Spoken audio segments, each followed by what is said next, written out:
Good afternoon, everyone, and welcome to our webinar today. I'm Liz Mangus, Literacy Specialist with Saddleback Educational Publishing. As usual, we've started a little bit early to give you some time to hop on and get comfortable. As usual, I want to point out our control bar. You might be noticing something a little bit different. Yes, we have a new feature for you. So for those of you who are interested in captioning, you can see we now have that live transcript option on the control bar. If you want to take advantage of that, all you have to do is click on that CC and then click on Show Subtitle, and you'll get some captioning for today's event. The control bar is also where you will find the chat and the Q&A portion. The Q&A area of our webinar today. So the chat area is where you will share any thoughts you're having as we go throughout our information today. Just please be sure to select panelists and attendees from the dropdown in the chat so that everybody can see what it is you have to say. By default, it's set to panelists only. I don't know why. But make sure you select panelists and attendees. That way everybody can see what you're chatting about. The Q&A area is going to be for your questions, either for our presenter Jody today or for Saddleback. We have a few participants jumping in right now.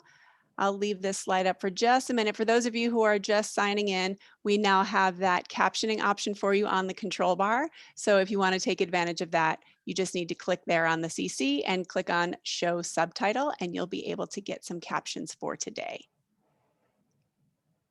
We're also on Twitter. We want you to follow us. Jody's on Twitter too. I'm sure you know that. She's very active on Twitter. Go ahead to Twitter. We'll get started in a few minutes. So while we're waiting, if you want to go ahead to Twitter and let everybody know you're joining us today. And I'm sure during the presentation, Jody's going to say some things that resonate with you. When those moments happen, take that screenshot, put it on Twitter, let us know. We enjoy that feedback. We enjoy seeing that participation. We highly, highly encourage you to tweet your thoughts on the webinar today. So I'll leave this information here for you, and we'll get started in a few minutes. Let's bring Jody in. Hello, Jody, how are you? I am great. I am so excited to present today. You know, I've been looking forward to this for a long time. I love sharing. I love connecting with the audience. And I'm just really, really excited to be here. Thank you for being here, and thank you for your flexibility. And this goes for you, Jody, but also all of our attendees. This webinar was originally scheduled for a few weeks ago, but then life happened. Terrible weather happened, and very inconvenient things happened. So we had to go ahead and postpone the webinar, but we're here today. So thank you, Jody, for your flexibility, and thank you to everybody for coming and for your understanding. So it's beautiful sunny weather in Florida today, I'm sure. It is absolutely beautiful. And I'm really, really glad and grateful that our friends in Texas are safe. Thank you. Yes, it was quite a week, but everything seems to have settled down for now. So we appreciate that. Those of you who are just joining us, make sure you go ahead to Twitter, let everybody know that you are participating today. We'll get started in just a couple of minutes. I want you to go to the chat and let us know, are you on spring break yet? But before you respond, please make sure you select panelists and attendees from the chat drop down so that we can see, so that everybody can see your response. So where are you, and are you on spring break? No, not there, no. Does anybody have spring break next week? Oh, spring break in April for Lisa, okay. Broward County says no spring break yet, end of March, all right. Okay. Next week in Houston.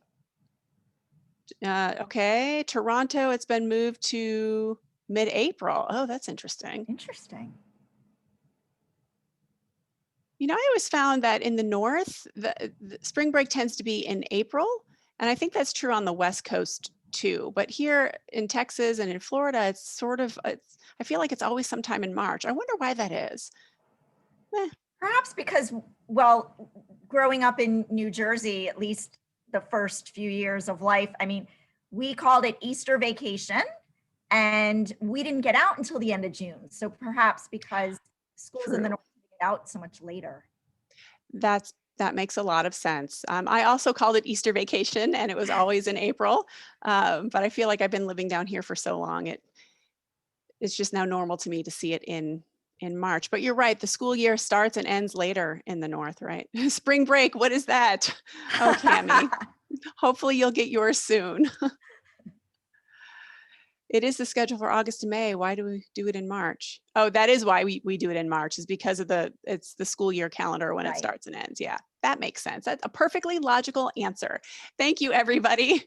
Okay, it is officially time to start. So Jody is here to talk to us about supporting content area writing for secondary English learners. If you are a content area teacher, this webinar is for you.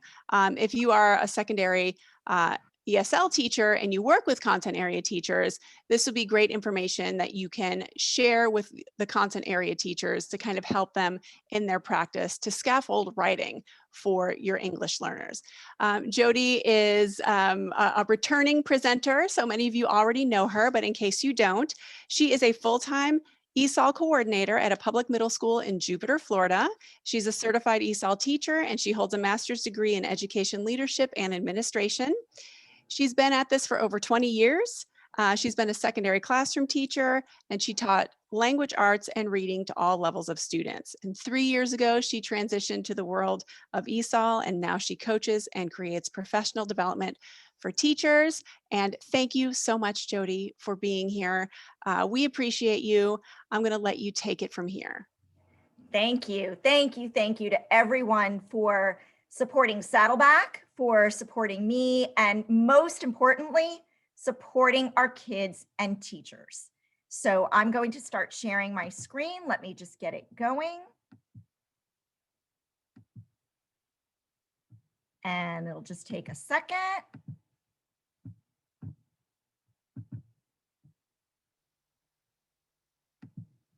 And I will start this slideshow. All right, so welcome. And as Liz said, I am an ESOL coordinator. However, I have over 20 years as a classroom language arts and reading teacher. I am very well versed in teaching writing, teaching reading. And so I'm hoping that today you will learn some strategies either for yourself as a teacher or for a fellow teacher, perhaps a content teacher you support. So let's get started. Let's go. So I wanted to start with the learning objectives. So today you will learn a simple and effective method for teaching writing to diverse groups of students, across several content areas. You're going to learn methods to incorporate various strategies and scaffolds into content area writing lessons. You're going to learn strategies to increase engagement and learning outcomes for all learners, regardless of learning environment, whether you are virtual or brick and mortar, or some of you may be in hybrid learning. And I think most importantly, you're going to learn a fast and easy method to assess your students' writing practice. So you will learn how to be able to do this effectively, efficiently, and in a way that can appeal to all classes. So let's do a warm-up, and I'm hoping you find this a little fun and engaging. So please answer this question in the chat. What word or words come to mind when you think of writing instruction? Be honest, okay? Just honestly, what do you think of when you think of teaching writing? Obviously, respond to everyone. Let us know where you're from if you haven't done so already. So I'm really eager to see what you think of. Complicated, laborious, formulaic, difficult, hard work, confusing, extensive. Oh my gosh. True, true, true. Impossible without enthusiasm, boring. I'm so glad for the honesty. Seriously, this is what I expected, and I have been there. I have been there many times over. Incompetent, time consuming. We see some sentence starters, some good processes. Tedious. It's never done. Yeah, I've experienced that as well.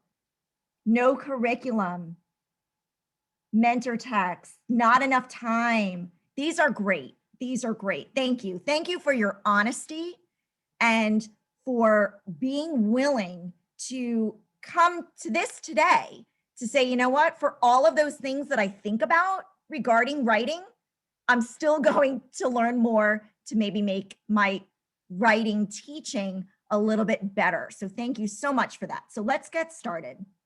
And as someone always said, whether a student is 7 or 17 or any age in between, nothing could be scarier than a blank sheet of paper. And this is actually what I used to teach my students. I would tell them, and I had all levels. I had ELLs, I had students on the spectrum, I had advanced writers, I had every single level that you could think of. And I always said that for a kid in a language arts class or a writing class, nothing was scarier than that blank sheet of paper because it was so daunting for them to know where to start. And what I've learned through the coaching process is that a lot of teachers don't know where to start. So for those of you who wrote that it's never done, that might be why. And I'm going to talk about that a little bit more in depth today. Because let's face it, there is stress everywhere.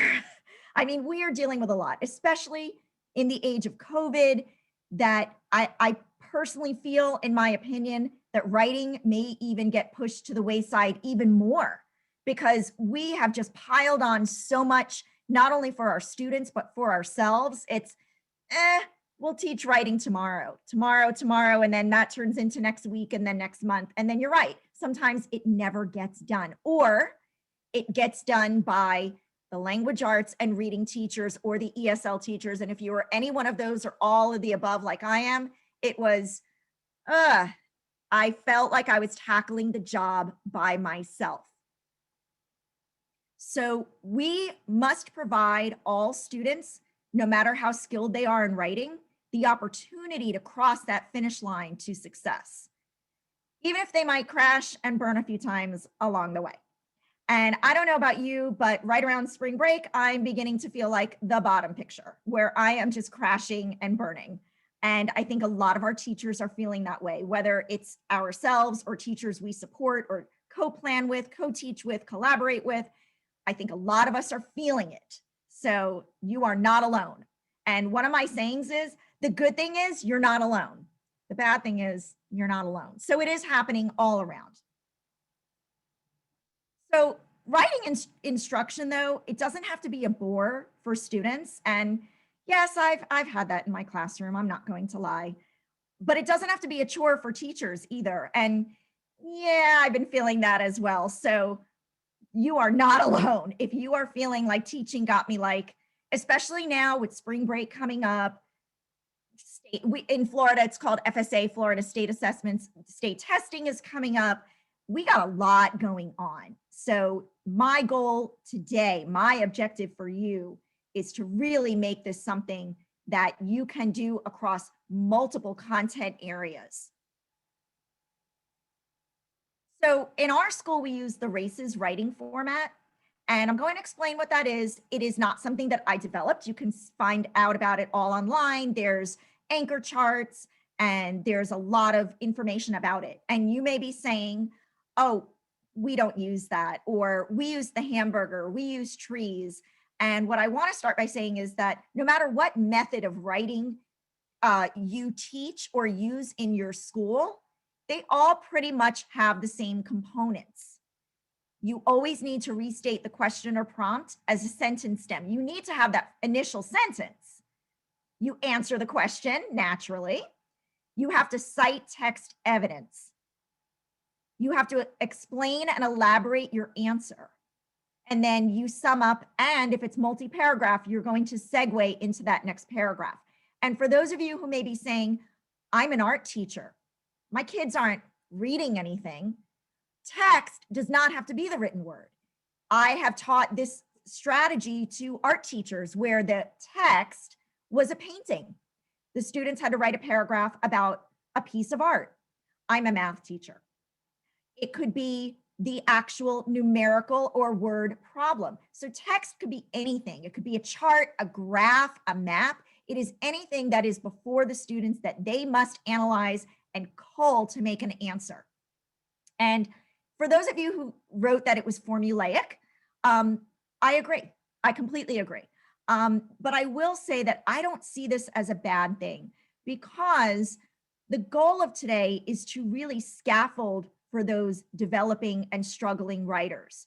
That's not to say that, oh, you wouldn't use this in an AP 12th grade classroom. I'm just saying that it might look a little different. The other thing to understand is that, yes, it is a formula, but it's not only for your students who are struggling with writing. More importantly, it is for your teachers who are struggling with teaching writing. Because let's face it, I feel that it's only been in the past few years that we've had this mindset of all teachers are reading teachers, all teachers are writing teachers. And for people who have been teaching a long time, like I have, I've been in it 25 years, I can say that when my coworkers were doing their graduate study and undergraduate for becoming a 6th grade or a middle school or secondary or a high school science teacher, I can tell you they were not learning reading skills. They were not learning writing skills or how to teach writing. They were learning curriculum. They were learning math curriculum and civics curriculum. Perhaps that has changed now, but there are many of us out there who really don't know how to teach writing skills. And so that's why it is a great format.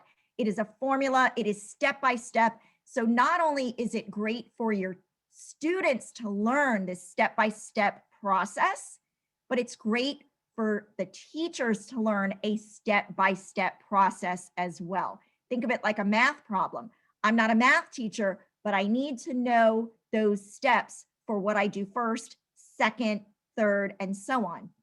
And so while it is formulaic, it can be adapted and scaffolded and differentiated in a number of ways. And I'm going to try and show you some of those today. So how do we start? Where do we start? We always start with a plan.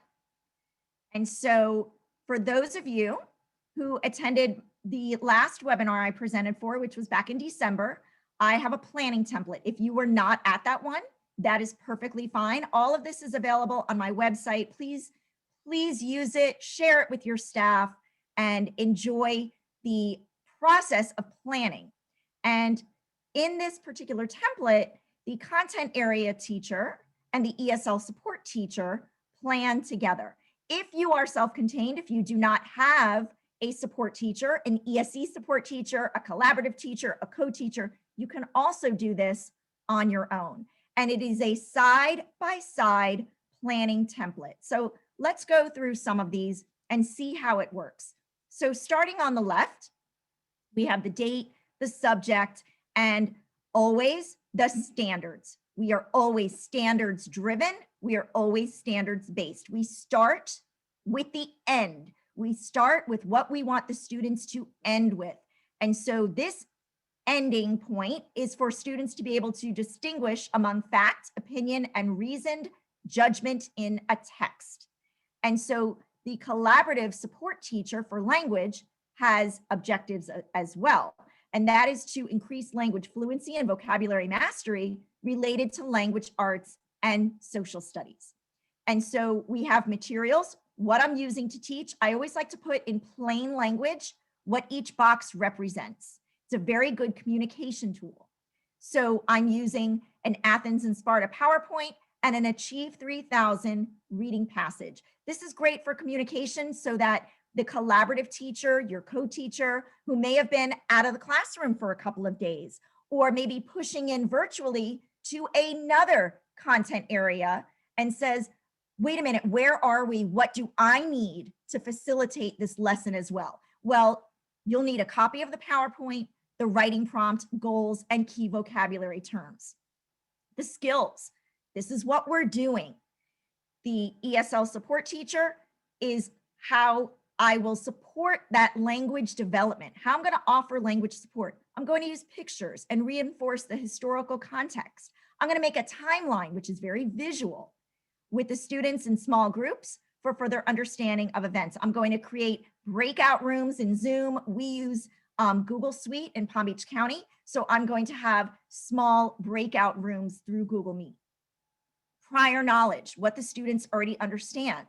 They have already mastered the difference between cause and effect. Again, I found this very important because in our collaborative model in my school, we have multiple teachers who need to go into multiple classrooms. So if that collaborative teacher was out for the day, I need to know what students already have grasped so that I can springboard. This is where I'm going to springboard and front load my language lesson because I already know that students understand cause and effect, and I will build from there. The key vocabulary and concepts. A lot of times I get the question, what vocabulary am I going to teach? I don't know. There's so many words. Go to your standards. Always start with your standards. So in this case, the standards, the academic vocabulary to be reinforced is cause, effect, allies or alliance, and city-states. So as the support teacher, I'm going to offer heritage language dictionaries for initial translation. Then I'm going to have pictures. I'm going to have words with similar meanings to convey deeper meanings, such as friend or partner for ally. And I will infuse vocabulary development that way. And before I go on, I just want to say, if you feel like, I can't relate to this because I have support facilitation for ESE, you can tailor this for any type of support that you have or don't have. Remember, if you are self-contained and you are offering language support or additional support for some of your struggling learners, you can always put that in yourself. Assessment of the lesson. This is the upcoming test or method I'm going to use to assess students. The upcoming lesson, another very good communication piece so that my co-teacher, collaborative teacher, support teacher knows where we're going. And so she or he can already begin to front load and say, you know what, I'm going to start thinking ahead because then we're going to be going into Rome. So let me start thinking about how I can tie in the Greek city-states with the Roman Empire, because I know that's where we're going. All this is for communicative purposes and preparation purposes. The very important piece is down at the bottom. I want you to notice that ESL accommodations are on both sides of the template because content area teachers, it is your responsibility as well to provide those scaffolds and supports. It is not the sole responsibility of your collaborative teacher. And I say that with a lot of love because there are many teachers that just don't know. They've come to me and said, what am I responsible for? What am I supposed to do in this case? And I say, you also need to supply those supports.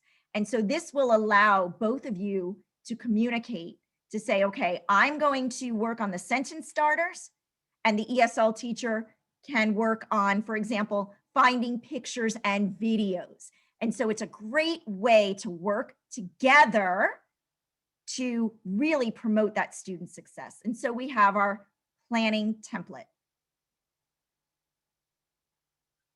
And so here is a sample from the PowerPoint supplied to me from a 6th grade social studies teacher.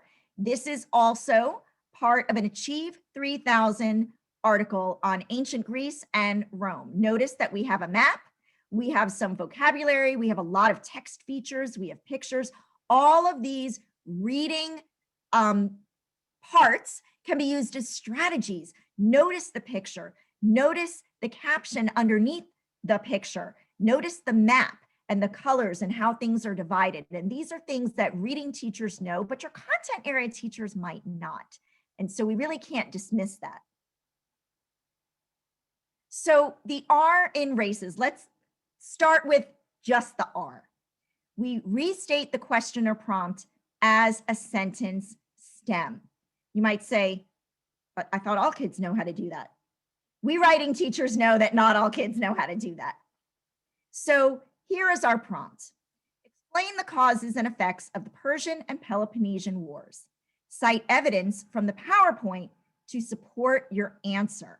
So we are telling the students exactly what to do and where to pull their evidence from. But a question that I often get is, how do I start? What about struggling readers and writers? I mean, I've had teachers come to me really, really struggling, not knowing where to begin. So I say, just start with the R. Have them demonstrate that your students know how to take a question and turn it into a response stem, because R is restating. It's not copying the question. And before I go on, I do want to say, I had a mentor teacher say to me, you know, your kids need to write every day. And some of you may have heard that as well. And you say, oh my gosh, writing every day, I can't grade all that. I'm going to be drowning. And then she said to me, writing every day does not mean writing erases paragraph every day or an essay. Writing could be a sentence.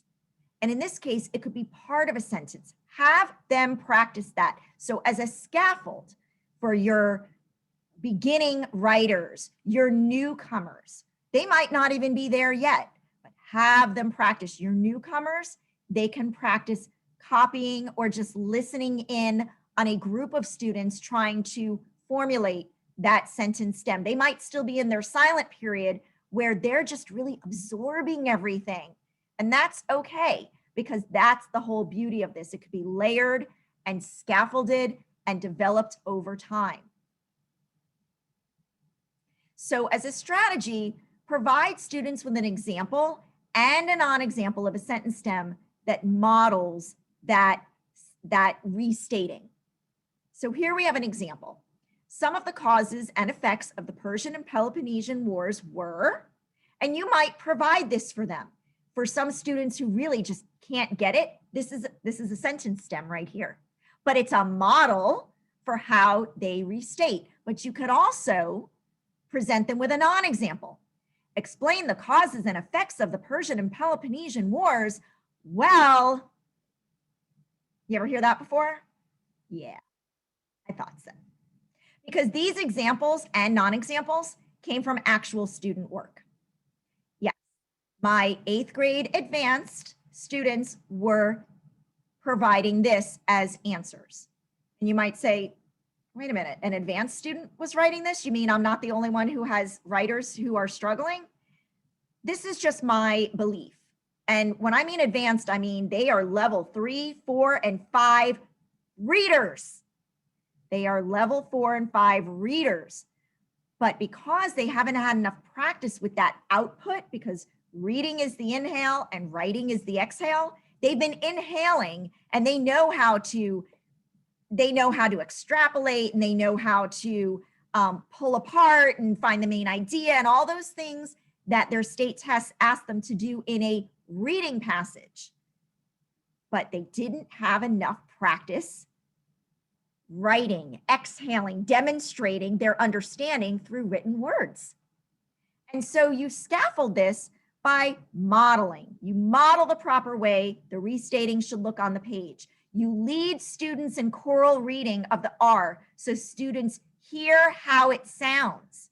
In pairs or groups to formulate an R together and have students choose the better R from the above 2 examples. This could be your bell ringer that is on a Jamboard slide, a Nearpod slide, a Google slide when they come in.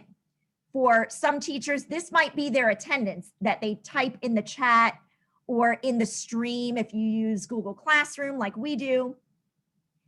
Choose example or non-example, or choose which one sounds better. Of course, take off the words example and non-example. You have those 2 choices and they type which one they think is the better choice. And it's a great way to just start that dialogue. Why do you think this is the better choice? Why does that one not work as well? Well, because that's asking a question. That's not even a statement. I thought a statement was kind of like a sentence, right? There you go. And so you start to build that dialogue demonstrating understanding, okay? So of course the A is to answer. So the strategy is that once students are proficient with the R, have them attach an answer to it in the same sentence. This is basically like giving an answer in a complete sentence. But there's no text evidence here. The A is the student's answer.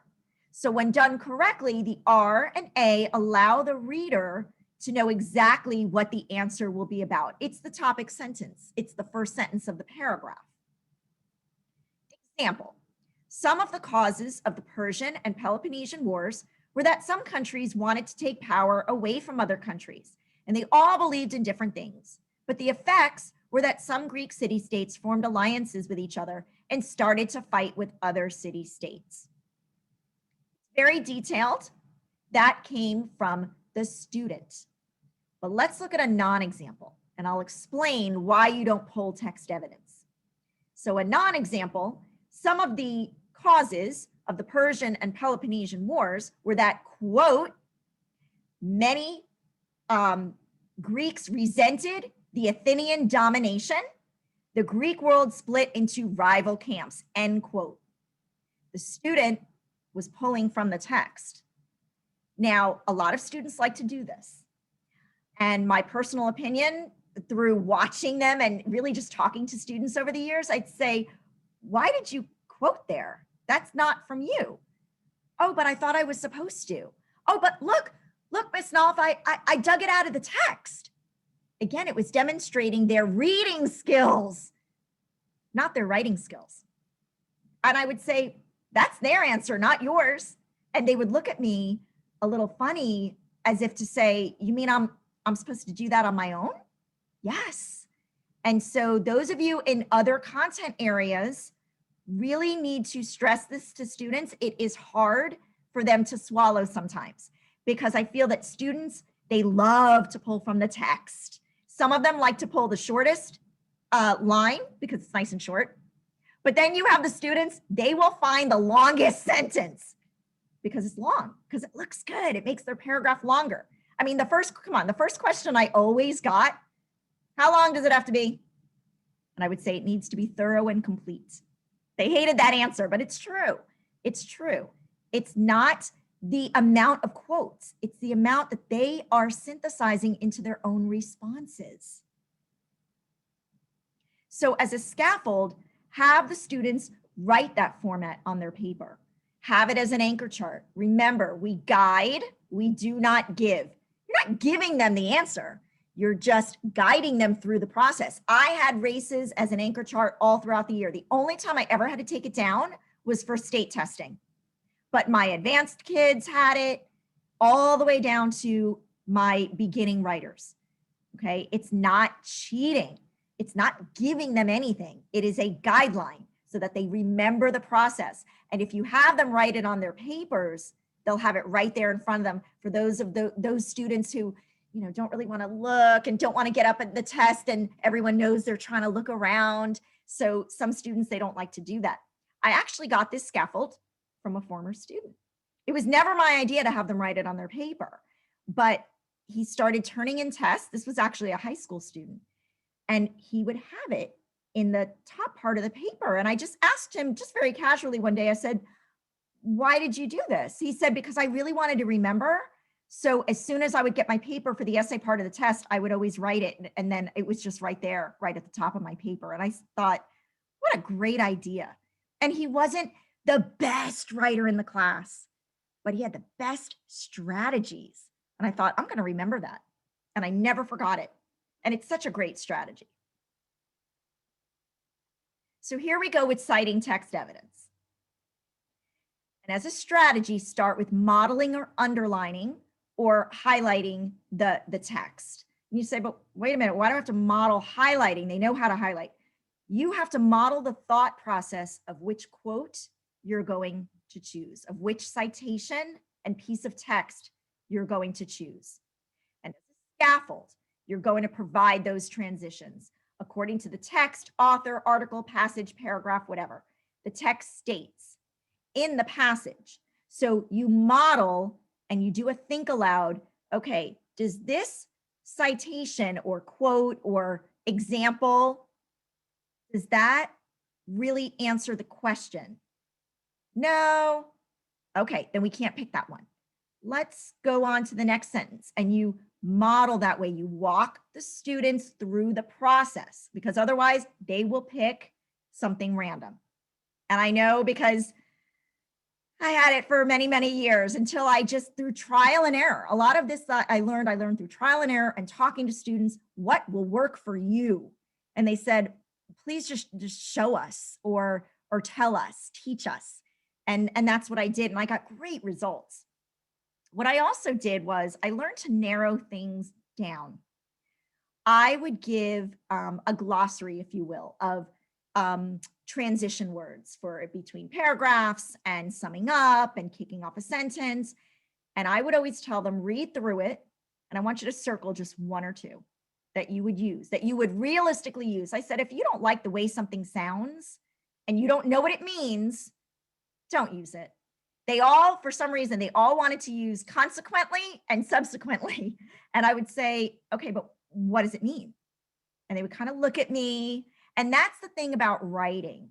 Even with your top readers, they will try to fake it. And it's under no malicious intent. They will try to fake it because they really don't know. They don't know where to start. They don't know where to go. And that's why you need a formula, whether it's races, whether it's trees, whether it's hamburger, whatever you want to call it or use. You need to have a step-by-step process for students to follow, because writing is very, very difficult for them. And it's difficult for teachers to teach, some of the content area teachers, because this is very, very new, not only for the students, but it's new for the teachers as well. And so here we have a piece of text. So I never like to dismiss my advanced writers. We need to scaffold for them as well, because those would be the students who would be done in 5 minutes and then they would talk and disrupt. And so for those advanced writers, you have them do additional citations and additional elaborations. Teachers would say, I want you to do races. And that's where your advanced writers, your gifted writers would really, really blossom and flourish, because they would have to add just a little bit more. And you would really get it out of them. And it kept them focused, it kept them practicing their writing, and it really let them blossom while they were wrapping up their original writing while everyone else was just getting started. It helped a lot with the pacing of the class, quite actually. So here we have our text, and here we have an example. According to the PowerPoint notes, Athens sent warships, but they were not strong enough to defeat the Persian army. This made the Persian king Darius very angry with Greece. The slides go on to say about Athens and Sparta. Although they agreed on issues such as the limited role of women and the role of slaves, they had many disagreements. Some examples of the effects, according to the PowerPoint, were: the Peloponnesian War ended Athenian greatness, and Sparta itself suffered defeat at the hands of Thebes, another Greek city-state. Now, this is a lot, but I added them to show you what an advanced writer might be able to do. This is something that maybe an 8th grade advanced student, maybe even a 7th grade student, and perhaps a 6th could do with more practice. Do not look at this and get scared and say, oh my gosh, my kids can barely write a sentence. I have a lot of newcomers. This will take time to develop. And remember, I've had newcomers too, and I would get just as scared. And it was other mentor teachers who said, you're not going to get there today. They're not going to get there today. They might not even get there next week, but they will get there. Our job is to plant those seeds and start building on it. This is an end product. This takes time, but you will get there. And before I go on, I want to pause for a sec, because I want to talk about something that was really exciting as a coach. I actually made a plan for a 6th grade science PLC this week. This was a science teacher who I had mentioned once before, not new to science, but new to teaching ELs. And I did an entire races reading and writing plan for him. And I was telling him the same thing. And I said, the more your students work on this, the better they will get. Because remember, they're already starting to do this process in language arts. So you, as a science teacher, or those of you in the audience, if you're a social studies teacher or a math teacher, by just working on components of this, you are working with your language arts teacher, And as the students do it more cross content areas, I promise you it will get easier and easier. One of the reasons I feel like it's so hard, and I'm speaking as a former language arts teacher, was because for some of us, we were the only ones doing it. And it's no shame or blame to any other content areas. I don't really feel like it was the expectation. But now our expectations have changed of teachers. And now everyone's a reading teacher, everyone's a writing teacher. Go to it. And these other content areas are saying, but I never learned this. And so while it takes time, the more you do will become easier, not only for you to teach it, it will become easier for your students to learn it. I promise you. So elaborate and explain text evidence. Students, do not add another citation here. Oh, the students hated me for this. They hated when I told them, nope, you're done with text. You gave me your citation. Now I need to hear from you. This is the so what part of this response.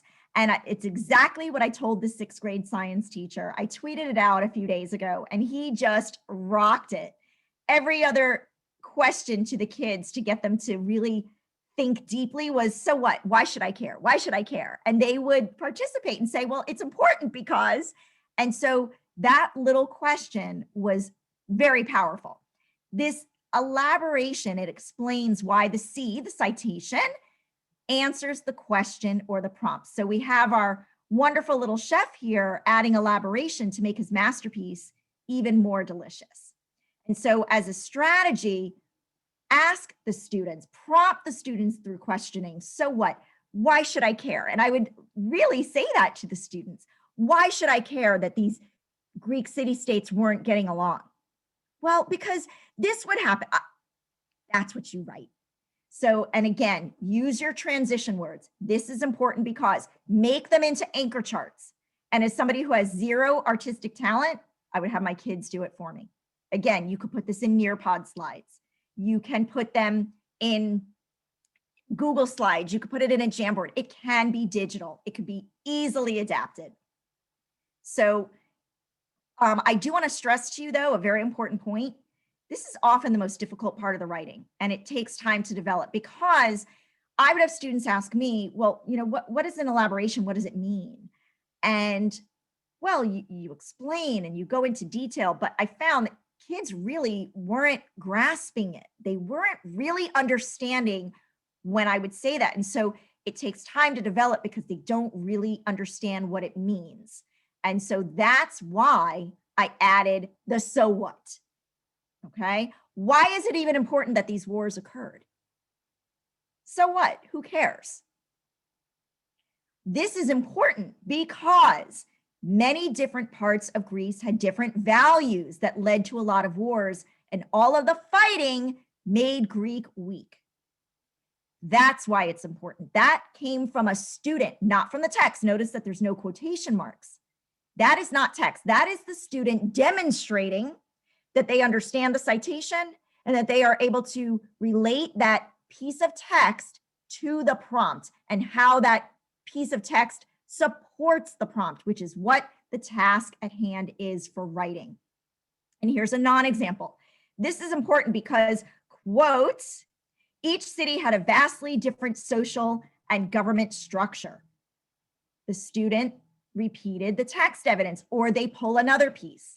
I would have a lot of students do that. And interestingly enough, that was my advanced students.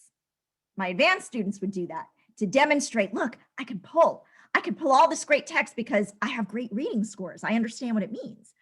Okay, I understand that. But do you understand its importance?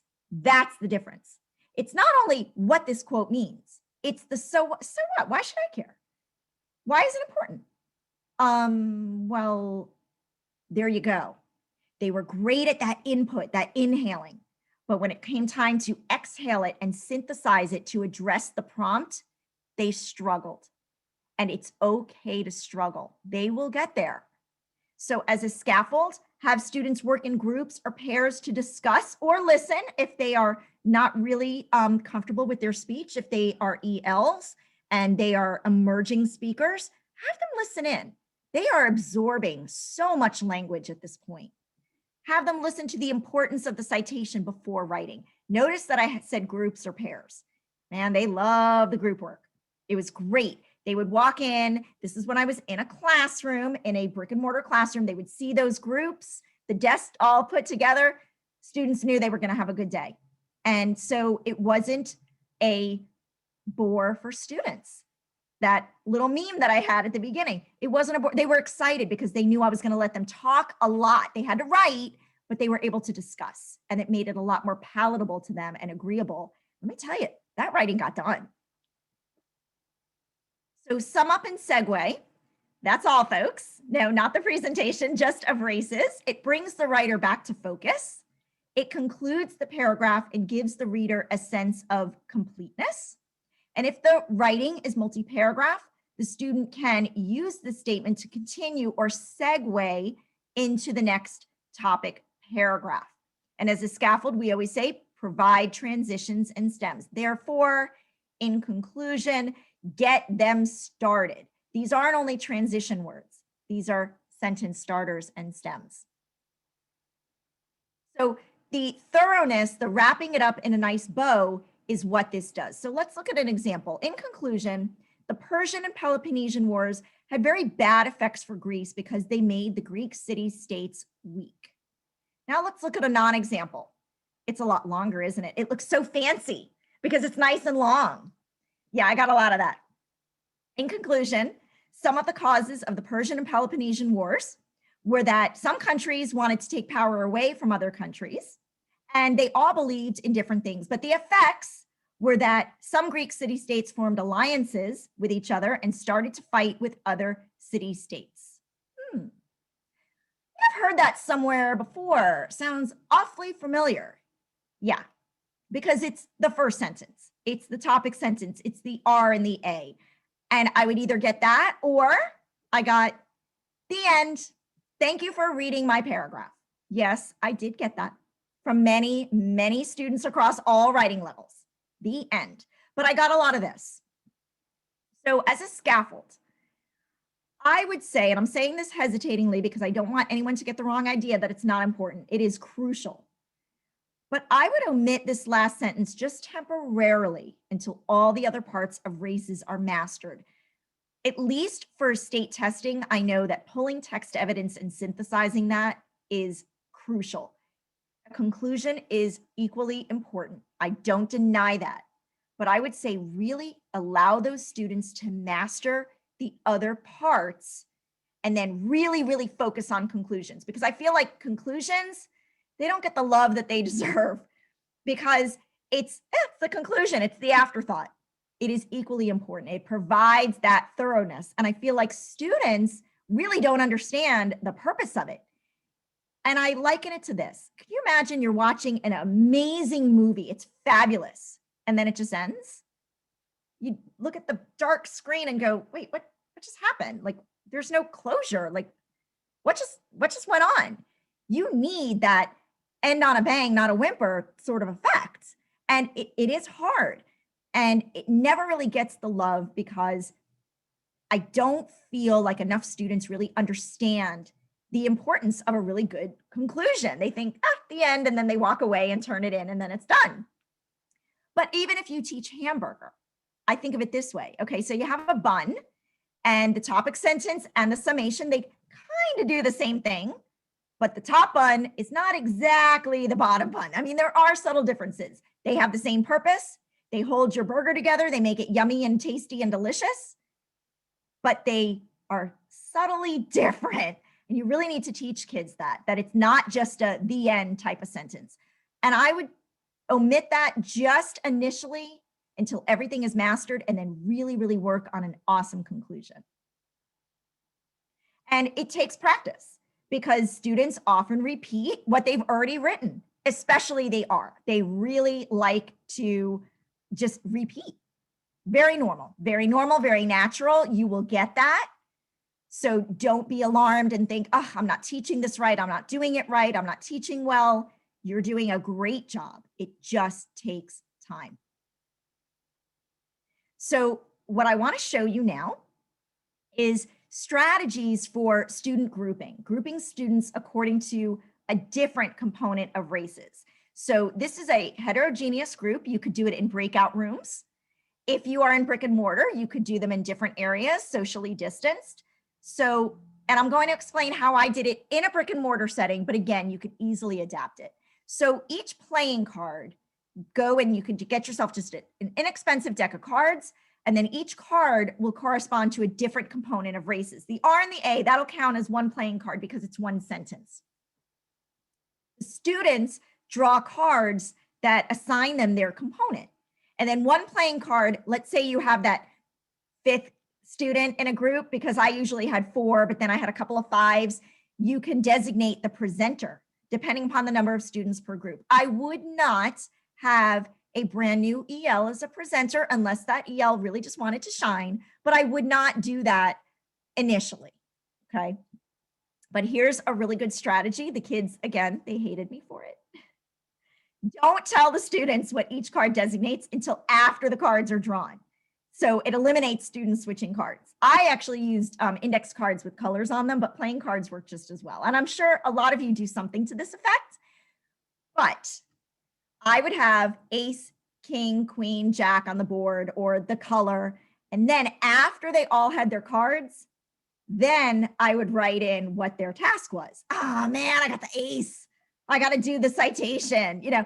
And then when class was over, come on, we secondary teachers, we have 5 minutes, spray the desk, get them out the door, run to the bathroom if you have to go, and get ready for the next class. So all I would do is I would erase the tasks, but leave ace, king, queen, jack on the whiteboard. And then I would do it all over again and mix it up. And that way, student from period 2 could not pass his friend in period 3 and say, don't get the ace, don't get the king. And so the students really were like, oh man, but they did it. They did it. And it was really, really cute and fun to see, because the group would be like, he got the ace. And it became like a fun little game. Like, what am I going to get? What's he going to get? And it became like almost like a little game. Remember, they were laughing and joking on a day of writing. It was fun. They really enjoyed it. And you teachers, you're going to enjoy it even more because it cut down my grading. When I had to do this in PLCs for every content area teacher, which, by the way, just as a little side note, if you want to see me leading it in a PLC with teachers, I have a whole, it's like a 45-minute video on my webpage, and you can watch it if you just want to see more detail about this process. But it really became like a fun experience for them. And for teachers, it cut, you know, a class of, say, 28 papers to grade down to 7 because they had to formulate something together. Did I do it all the time? No.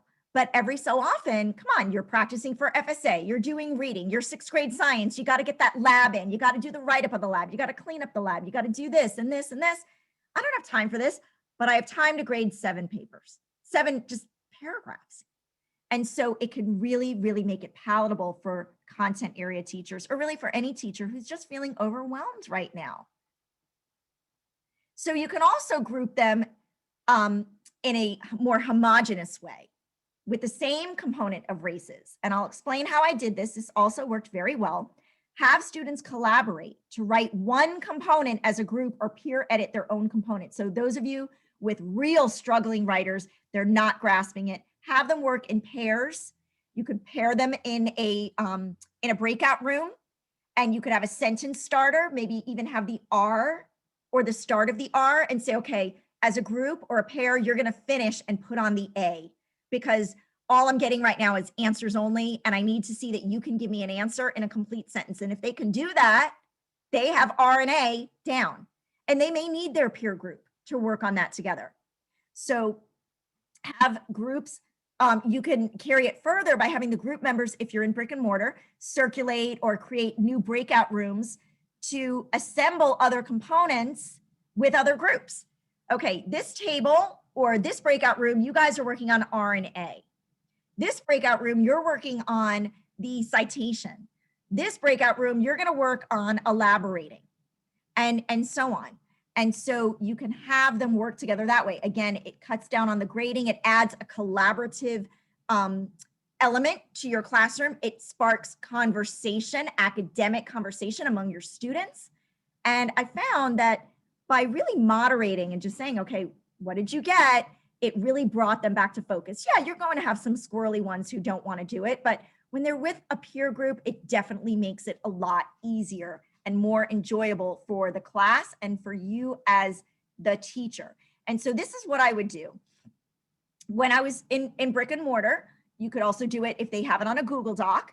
They would write maybe part of a paragraph, or they would take the entire class period just to write R, A, and C. Some of them, it took the entire class period for them to write the first two sentences. They would write the R and A, their topic sentence, and find a quote to use. That was a whole class period.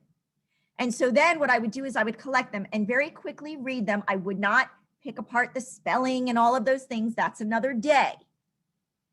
I would look at a certain element and say, oof, you know, this student really is struggling with the R. I'm going to put that in an R pile.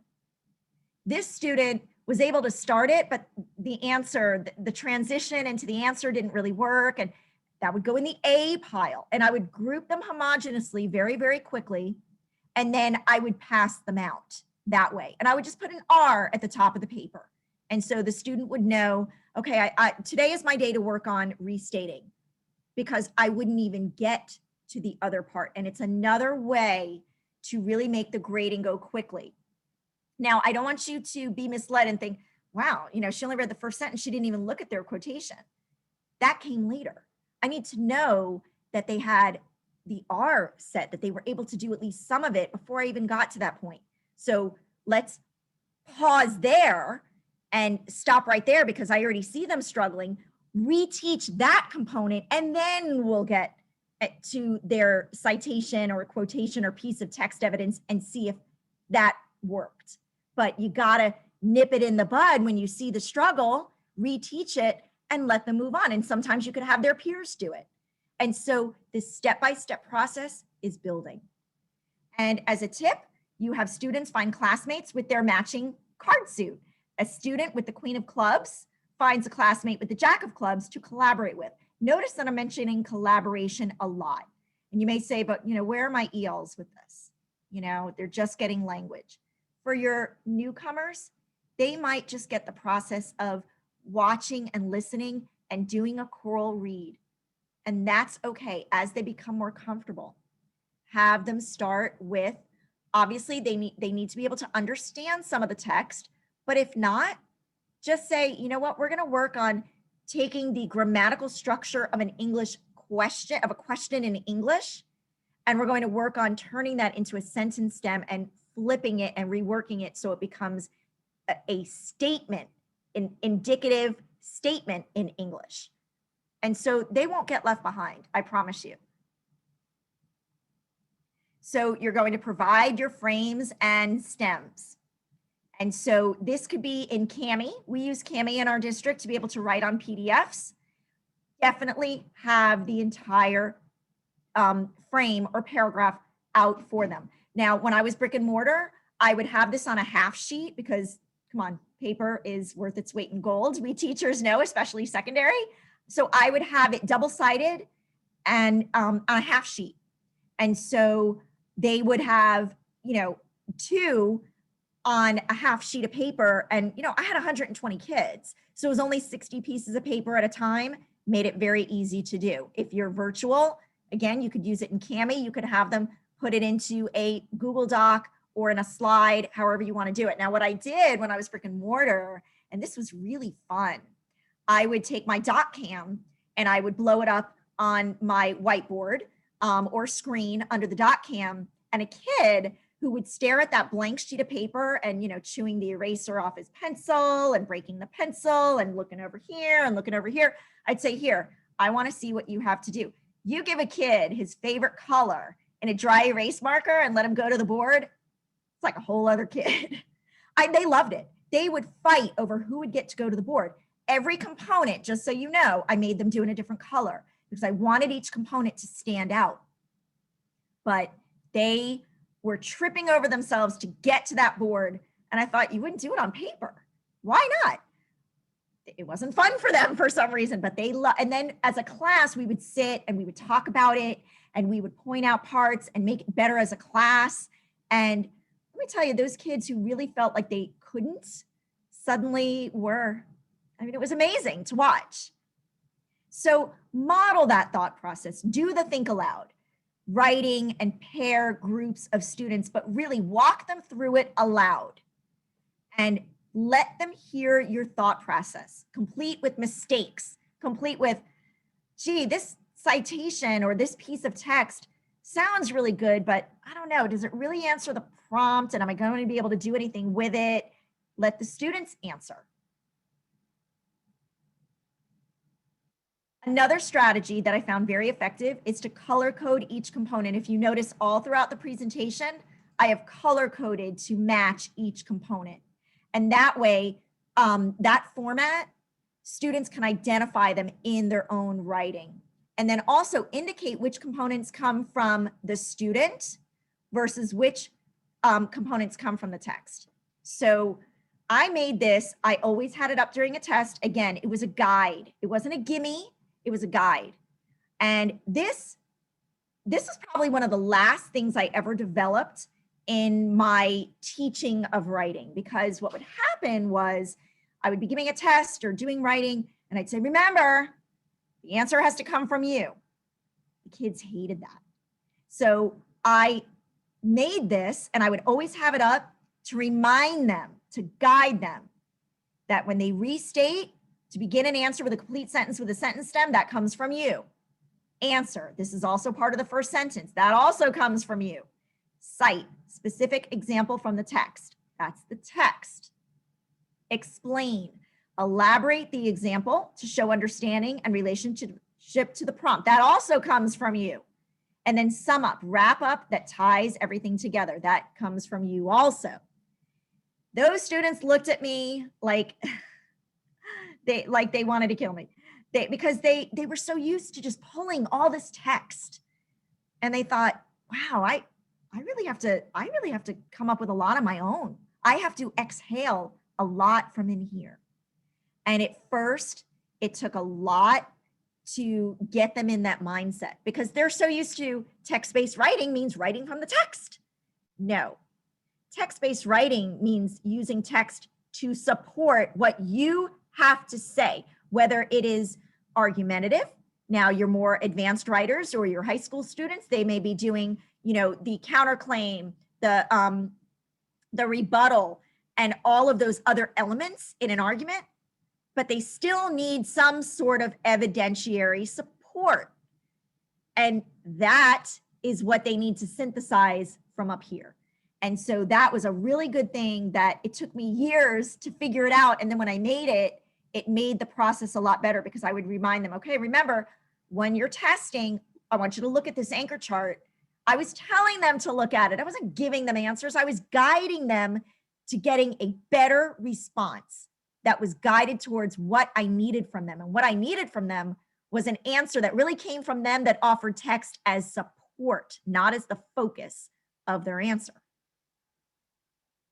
So here's some quick and easy assessment for teachers and students, some peer assessment, okay? And this is my gift to you guys, because man, I'm used to grading a lot. Have a little checklist, something very simplified. Did you begin your answer by restating the question stem? Check. Notice I don't even have it 0 to 5. You could do that also. You could do it also. But initially it was, do they have it, yes or no? Because students can do this. You can kind of scaffold this or build by having additional points. Did you remember to use proper transitions? Did you use proper grammar? Did you spell everything correctly? Did you punctuate correctly? Check. This came out of my own mistakes. I've made many. So back in the day, I would go online, I'd find a really fancy rubric. And it was fancy because it had 25 components. It graded them on everything. And I would photocopy it and make front to back. And I would give it to my kids who were in pairs, and they were peer editing. I thought, oh, I'm doing what every teacher is supposed to do. I'm having students take ownership over their own work.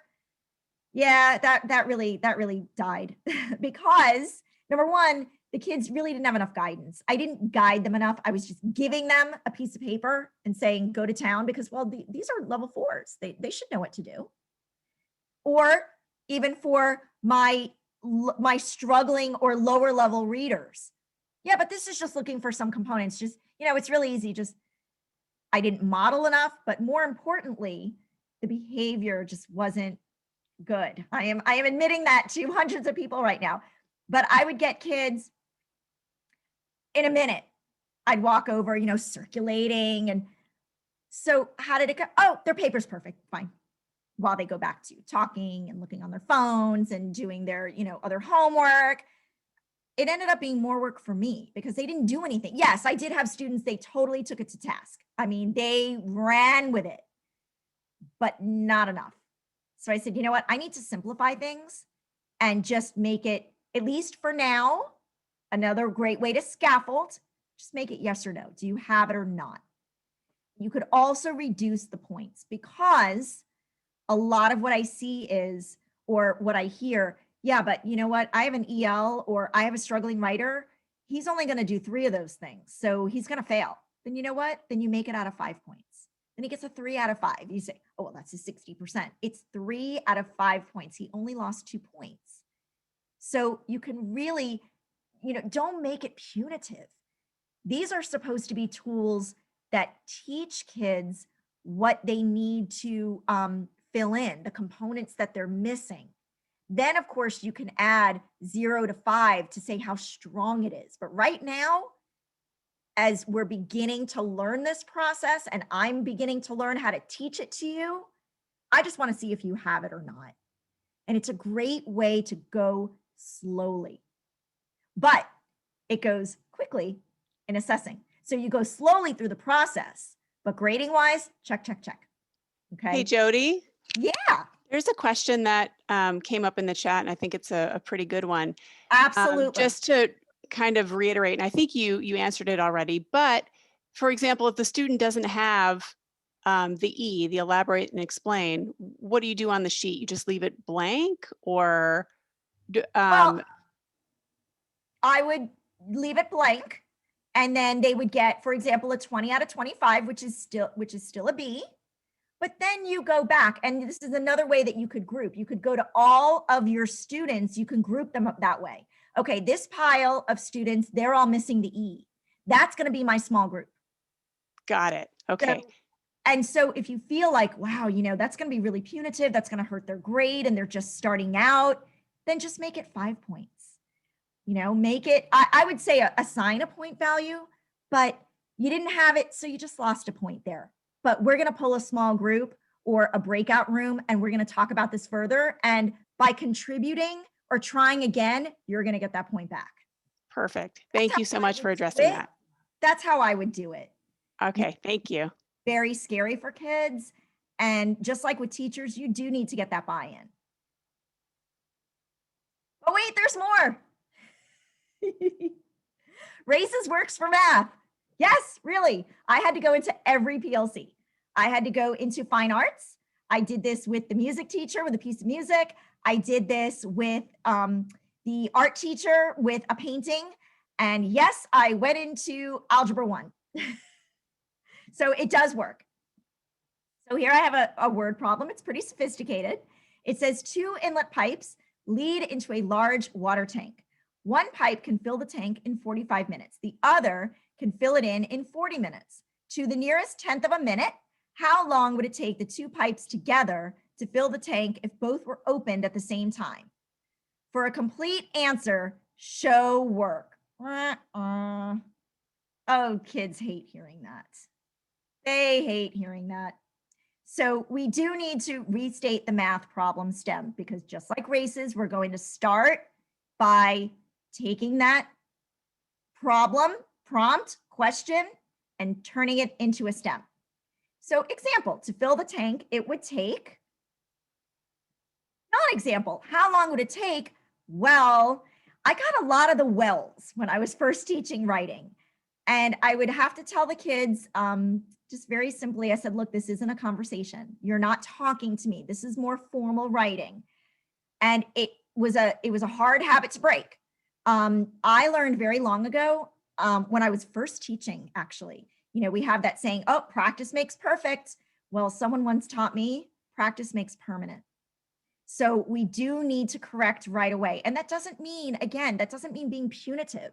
I just said, look, we need to leave that out because us having a conversation is very different from what we're doing here. Or another non-example is just the answer. There are going to be many times when you just want the answer, and that's fine. I would not say as a math teacher, oh, if there's 10 problems, they're going to have 10 races paragraphs. No, definitely not. You might have one races paragraph. I'm sorry if you hear my dogs in the background. They're not in the room, but I do hear them barking. I apologize for that. But this is the look that you give your students when they ask if they have to explain their answer, because they hate it. Because again, they have to demonstrate from up here.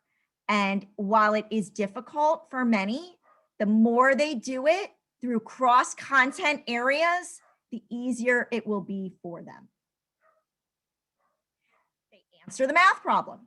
To fill the tank, it would take 21.2 minutes. And no, it would not take all of this writing to do that. We cite text evidence. You say, citing text evidence. We elaborate and explain text evidence. For math, explain to students that showing their work and explaining their answer is citing text evidence and elaborating. So you could do it a number of ways. They can explain their reasoning mathematically, which is numerically, which is how many of you choose to do it through the steps, but they can also do it in words. To explain student transition, look at the work rates as tanks per minute, not minutes per tank. The two pipes can fill the tank up at 145 tanks per minute and 140 tanks per minute. Let T be the time it took in minutes to fill the tank up. Then, since rate multiplied by time is equal to work, then two pipes filled up 145 T and 140 T tanks. Together, they filled up 145 T and 140 T tank, one tank.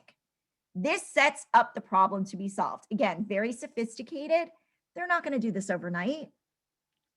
They might not even do it next week or next month. It's practice. It's to show you that they can write in words mathematical answers. And as they get into more sophisticated math, they will need to do this. So it's a good way to practice those skills now. Again, scaffold, just begin with the R or the R and the A. Say, you know what, you don't have to explain. I just want your answer in a complete sentence. Do not give me 21.2 minutes. I want to see that you could write it in a sentence. This you could do with your emerging writers, maybe with some of your ELLs. We have some very, very bright ELs who are very good in math, but they're struggling with writing because they just don't have the language yet.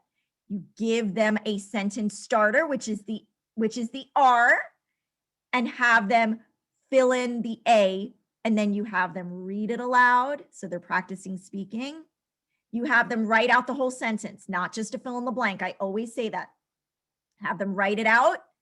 Even though it was your sentence stem, have them write it.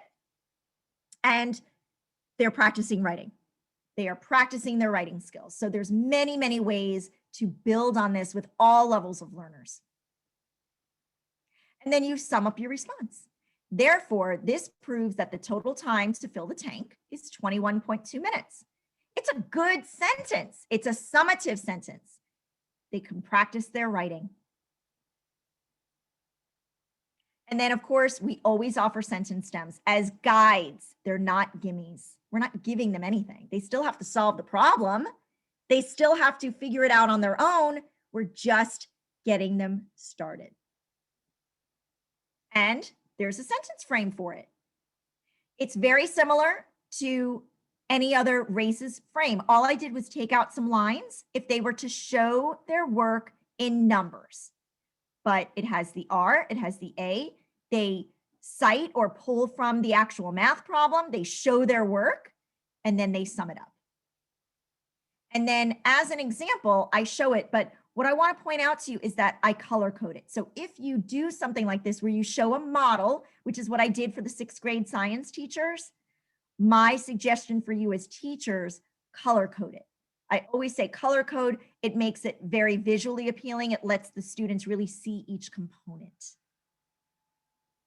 And as always, I love to connect with people. So let's connect. I am on Twitter, as Liz said. I'm all over Twitter. I tweet constantly. My email is jody.nolf at palmbeachschools.org.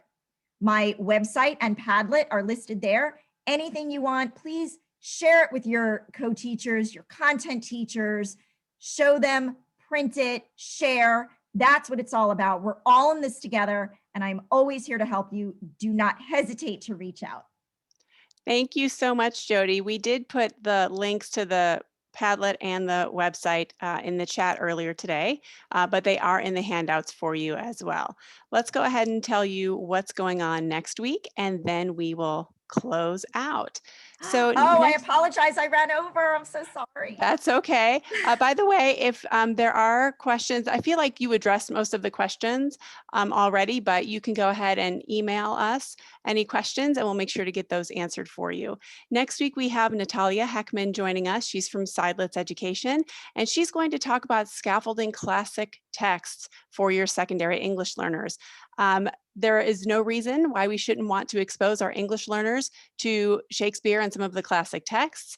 And in some cases, we are required to teach these texts. So what kind of scaffolds can we use to help these texts be a little bit more accessible and palatable for our English learners? That's what we're going to discuss with Natalia, and you can register on our website, or you should be getting an email prompting you to register. Either way, we hope to see you there with us next week. Be sure to check out our on-demand webinar on our YouTube channel around our new Saddleback Digital. So if you do need your high-low books in an ebook format, we now have that available. More information is available through the on-demand webinar or just by contacting us at Saddleback. In terms of questions, we already I sort of interrupted there at the end with a question about the checklist, but there were some questions and comments in the chat that people were kind of going back and forth on. Thank you so much for your time, everybody. And any questions you can email to Jody or Saddleback, and we will forward those on and get those answered for you. And have a great week. We'll see everybody next week. Bye-bye. Take care.